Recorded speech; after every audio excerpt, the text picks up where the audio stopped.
Apa yang menyebabkan orang Israel itu tidak masuk tanah perjanjian?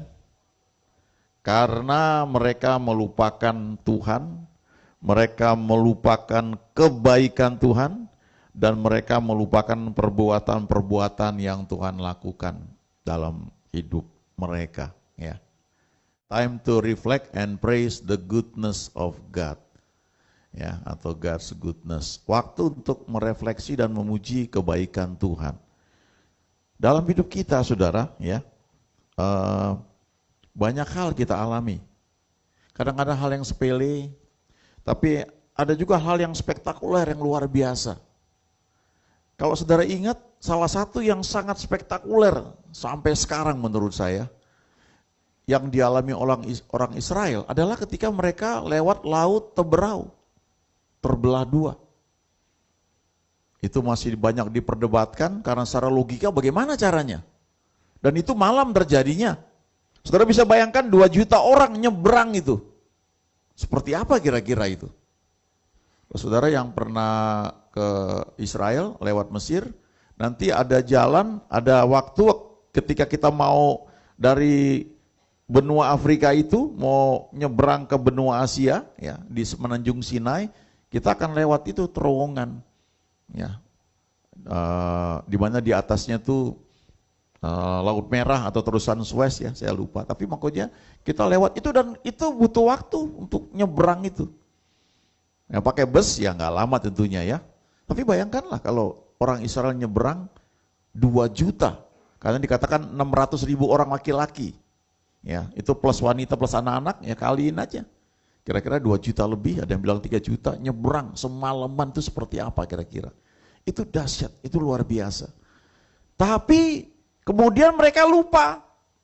Walaupun setelah nyebrang, itu Maryam, ya kakaknya Musa, Nabiya itu ngambil rebana, nari-nari, mengucap syukur. Tapi setelah itu lewat padang gurun Syur, nggak ada air. Begitu sampai ada air, ada perigi, airnya pahit. Makanya disebut Mara. Kalau mereka bersungut-sungut, baru ada mujizat tuh. Baru yang luar biasa terjadi, baru nari-nari puji Tuhan, haleluya. Terus cuma gara-gara airnya nggak ada selama 3 hari, lalu begitu ketemu air pahit. Mereka bersungut-sungut. Dan Musa berseru kepada Tuhan, Tuhan tunjukkan sepotong kayu, dilempar kayu itu ke dalam perigi itu, airnya bukan jadi tawar, jadi manis. Nah, kayu itu melambangkan Yesus. Segala yang pahit kalau kita bawa kepada Yesus, itu jadi manis. Ya. Kalau saudara ke Israel ya, kalau dulu, saya nggak tahu sekarang, tapi terakhir saya ke sana, itu lewat itu Mara, itu tempat yang dibilang itu air yang pahit menjadi manis. Biasanya berhenti, ada kebaktian di situ. Tapi yang terakhir saya ke sana, ya, itu lewatin aja. Ya. Apapun yang kita alami, kepahitan, waktu kita bawa kepada Tuhan, di dalam doa, itu jadi manis. Nah, orang Israel melupakan itu.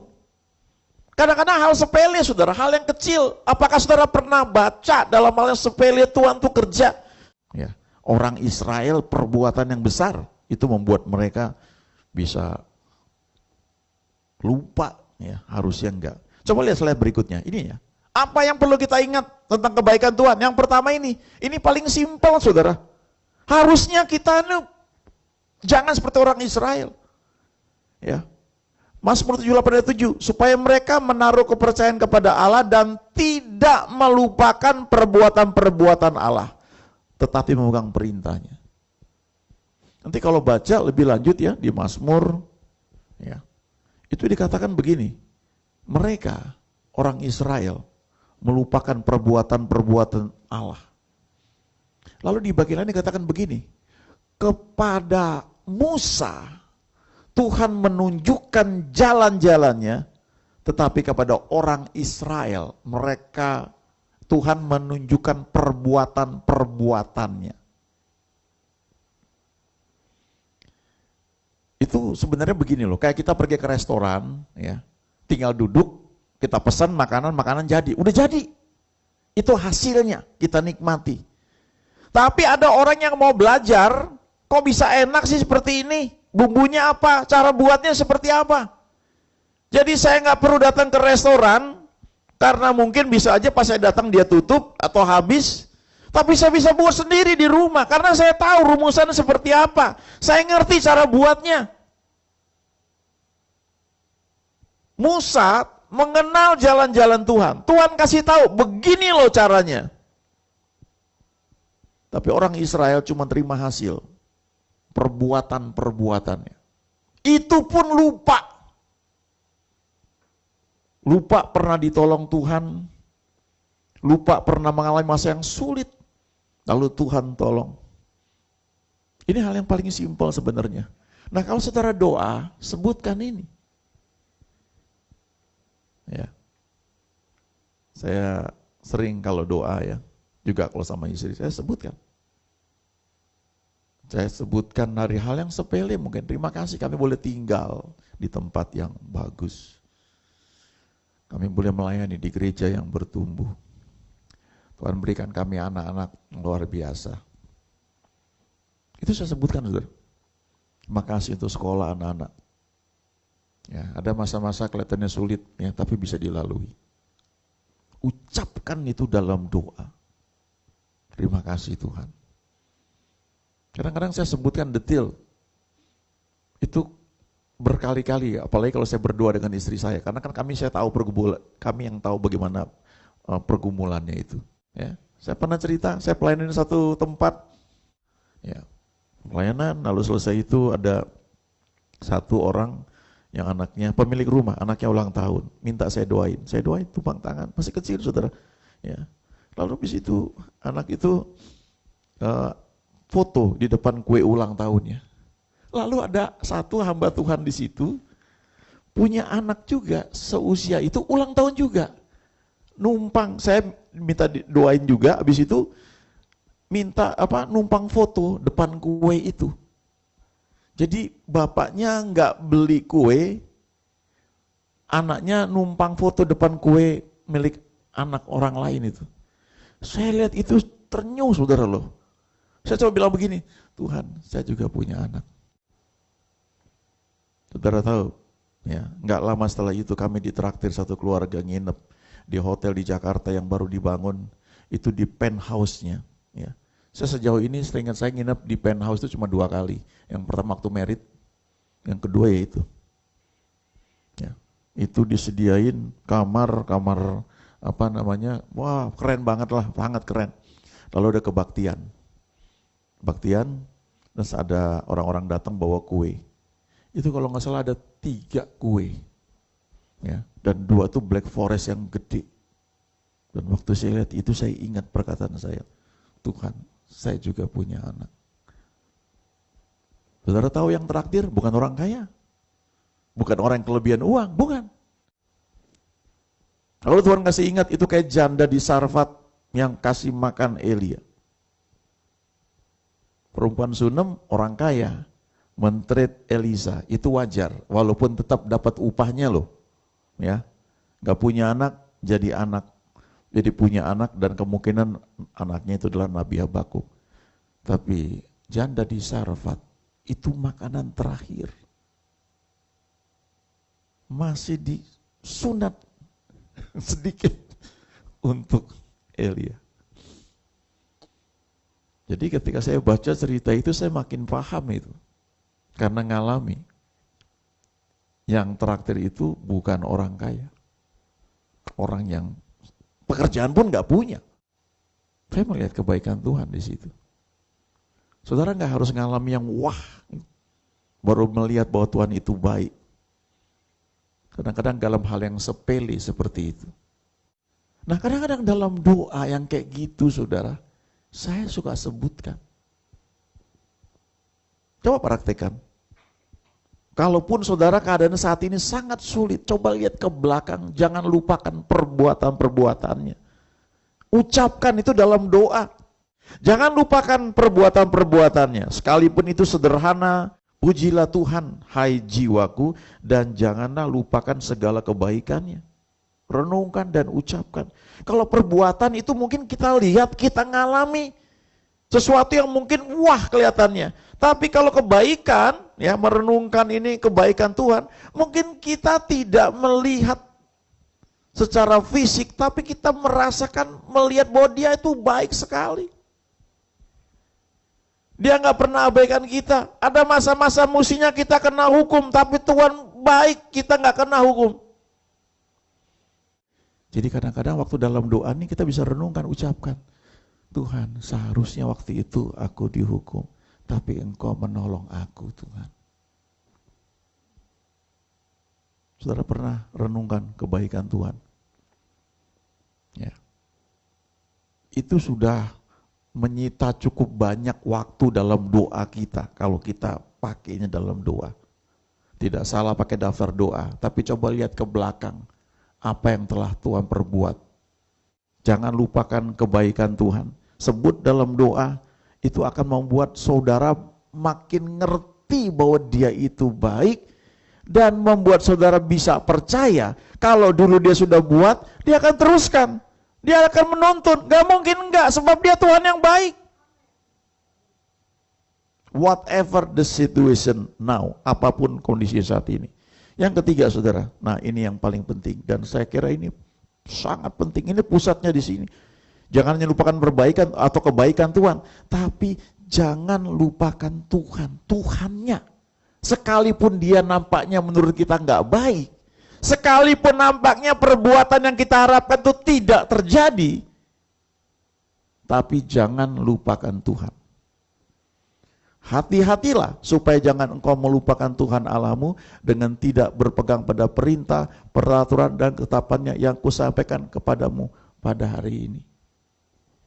Supaya apabila engkau sudah makan dan kenyang, mendirikan rumah-rumah yang baik serta mendiaminya, dan apabila lembu sapimu dan kambing dombamu bertambah banyak, dan emas serta perakmu bertambah banyak, dan segala yang ada padamu bertambah banyak, jangan engkau tinggi hati sehingga engkau melupakan Tuhan Allahmu yang membawa engkau keluar dari tanah Mesir, dari rumah perbudakan, dan yang memimpin engkau melalui padang gurun yang besar dan dahsyat itu, dengan ular-ular yang ganas, serta kala jengkingnya dan tanahnya yang gersang, yang tidak air.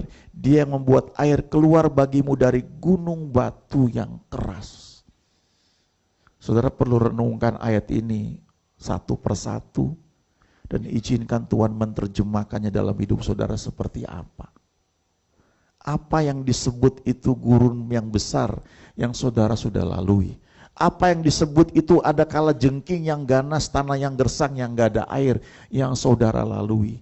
Apa itu semua yang saudara pernah lalui dan Tuhan menolong saudara. Poinnya, jangan lupakan Tuhan. Ada orang namanya Henok, bergaul dengan Allah. Punya anak laki-laki, punya anak perempuan. Lalu diraibkan. Ada orang namanya Nuh, sama bergaul dengan Tuhan. Walk with God. Tapi ujungnya, dia membuat kebun anggur, dia mabuk oleh anggur, dan dia mengutuk anaknya. Gak ada catatan dia bergaul bersama Tuhan lagi, udah gak ada. Dia tinggal satu keluarga dengan anak menantu 8 orang di muka bumi. Semuanya tuh dalam kendali dia. Dia buat kebun anggur, dia nikmati. Nggak ada kita baca di situ dia bersekutu dengan Tuhan lagi. Dia nikmati kebun anggur, penuh sukacita. Anggur kan sukacita itu. Tapi mabuk, lalu mengutuk anaknya. Kenapa? Melupakan Tuhan. Jangan lupakan Tuhan. Jangan lupakan perbuatannya, jangan lupakan kebaikannya, dan jangan lupakan Tuhan. Sekalipun menurut saudara dia nggak baik, menurut saudara dia jahat, menurut saudara dia nggak menjawab doa saudara, tapi jangan lupakan Tuhan. Ya just only about time, saudara. Itu cuma soal waktu. Sampai yang dia janjikan tergenapi. Slide terakhir. Nah ini dia, Nabi Habakuk, saudara. Ya. Coba nanti, ini perlu waktu. Ya. Tapi saya kasih ringkasannya aja. Ini Nabi yang menurut tradisi, di Alkitab sih nggak ada ya. Ini anak dari perempuan Sunem. Yang sebenarnya nggak punya anak. Tapi karena perempuan Sunem itu men-treat Elisa dengan baik sekali. Dan Elisa bilang, aku nggak mau terima gratis. Katakan kamu perlu apa? Oh semuanya ada. Lalu bujangnya Elisa bilang, dia nggak punya anak. Oh ini dia yang perlukan. Tahun depan kamu punya anak laki-laki. Oh jangan gitulah, jangan beri harapan palsu lah. Ternyata betul punya anak. Menjadi nabi. Nah Habakuk tulis begini, sekalipun pohon ara tidak berbunga. Saudara pernah baca Tuhan Yesus melihat pohon ara yang rimbun sekali, daunnya banyak. Dia datang, dia mencari buah, karena buah itu yang mau dimakan. Nggak ada. Ini boro-boro buah, bunganya pun nggak ada. Pohon anggur tidak berbuah. Anggur di Alkitab itu melambangkan sukacita. Saudara kayaknya nggak ketemu itu sukacita itu. Kayaknya pahit yang saudara hadapi. Hasil pohon zaitun mengecewakan. Minyak zaitun banyak dipakai. Ya, pelajari sendiri. Ya. Tapi itu bisa buat kosmetik, buat badan kita. Ya, saya nggak tahu bisa nggak buat pengurapan. Tapi kalau minyak seringkali dibuat pengurapan. Ya, jadi nggak hanya soal makanan, ya, nggak hanya soal sukacita, secara fisik, secara jiwa, tapi juga minyak. Ya. Sekalipun ladang-ladang tidak menghasilkan bahan makanan, kambing domba terhalau dari kurungan dan tidak ada lembu sapi dalam kandang. Lembu sapi itu kalau diterjemahkan sekarang itu salah satu peralatan industri. Saudara punya usaha mungkin, itu mesin-mesin, atau saudara punya kendaraan yang disewakan. Saudara punya banyak hal yang dipakai untuk usaha saudara. Itu semuanya nggak ada. Namun aku akan bersorak-sorak di dalam Tuhan. Bukan lagi soal perbuatannya atau kebaikannya. Tapi I will rejoice in my Lord. Beria-ria di dalam Allahku yang menyelamatkan aku. Tapi kalau baca ayat selanjutnya, Tuhan membuat kakiku berjejak di bukit-bukitku seperti kaki rusa. Saudara pernah lihat di internet, di YouTube, ya, ada kambing gunung lompat-lompat, yang sempit kelihatannya bisa tuk-tuk dari atas dia bisa lompat sampai ke bawah tuh. Itu kambing. Tapi coba lihat rusa, bagaimana kakinya bisa berjejak di tempat-tempat tinggi. Jangan lupakan Tuhan. Ya, ayo bangun. Jangan sekedar hasil yang dikejar, tapi akui dia. Nanti dia yang manifestasikannya itu dengan cara dia. Tapi jangan mundur ikut Tuhan. Sekalipun pohon ara tidak berbunga, pohon zaitun tidak menghasilkan, pohon anggur tidak ada, gak ada hasil yang kita harapkan. Namun aku akan bersorak-sorai di dalam Tuhan. Kalau saudara nyampe di sini, itu yang Daud bilang. Percaya kepada Tuhan, diam negeri, lakukan yang baik, berlaku setia, dan rejoice in the Lord. Bergembira di dalam Tuhan. Dan hatiku bersuka karenamu. Not because of your blessing, but because of you. Baru dikatakan, dia akan memberikan kepadamu the secret petitions of your heart. Kekristenan itu pengalaman, saudara. Gak usah cari-cari, nanti Tuhan kasih pengalaman itu. Ikutin aja langkahnya. Nanti saudara akan melihat apa yang firman tuliskan itu nyata dalam hidup saudara. Haleluya, sekali Yesus, selamanya Yesus. harapanku tak akan hilang, karena kasih-Nya sekarang ku ada. Oh Yesusku, ku cinta Kau selama sekali Yesus, sekali Yesus,